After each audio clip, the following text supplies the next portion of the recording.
Tom, a good weekend for us, and brilliant weekend. Dan Burn, Newcastle United. Right, we can do the right exactly. Yeah. But back to Aldershot. It was a good weekend for us as well, wasn't it?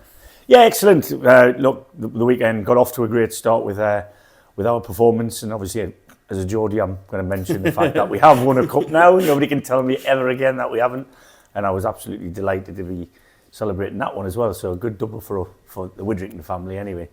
And we've made a lot of it over recent weeks. It's been a tough one, especially last week with 4 games in just the 7 days.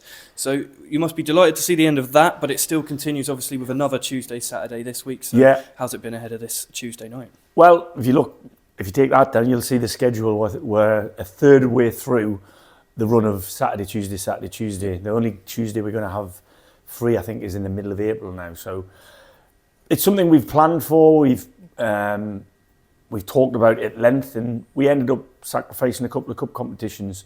And I said this to the staff on the way up there: we better come back with something, because I wanted to win both of them cup competitions. I think we could have had we went strong, but then we wouldn't have had the legs to have done what we did on Saturday. So I think it was the right decision for the first team group to do what we did. But it's, from now to the end of the season, I think everybody who we have fit and well will play a part in the games from the starts of games.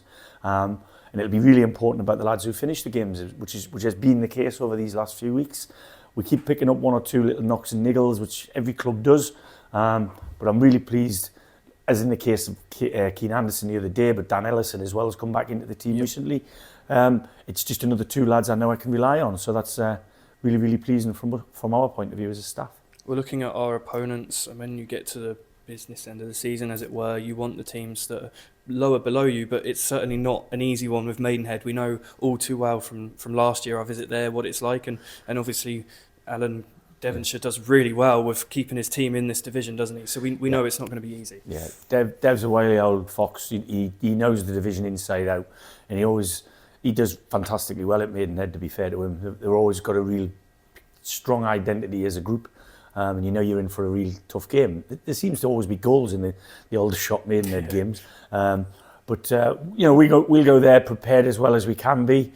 We've both had long trips at the weekend, but we both had good results. So I'm sure everybody will be looking forward to the game on the pitch. And I'm sure we'll take a few more than the 233 hardy souls that came up to Altrincham on Saturday. But we'll be trying to do the same thing as we always do. We'll be focusing on only that game. And we'll be trying to bring a positive result home. Looking back to Saturday, the goals coming from Cam and Maxi, maybe not 2 of the first names you'd put down for the goal scorers, but it's good to see them getting in and everyone chipping in at this time. Well, I think that's something we spoke about at the beginning of the season. We've probably scored as many, if not more, goals than we had at this time last year. But they're all getting spread around a little bit more, and that's really important. But our strikers have got double figures, both of them, so and James Henry has. So, we've never had a problem scoring goals, and as we spoke about at the beginning of the season, we wanted to be a little bit more frugal in our goal, and that's the case as well. So, like I say, when people talk about form and if we're doing well, if we're not doing well, we've got to look at the whole picture, not just a couple of 5 games, 6 games, 7 games. You've got to look at a longer period. And we've had probably 3 sides in the 2 years that we've been here, 3, and that's unusual. But if we can keep this core group together, I can see us going onwards and upwards.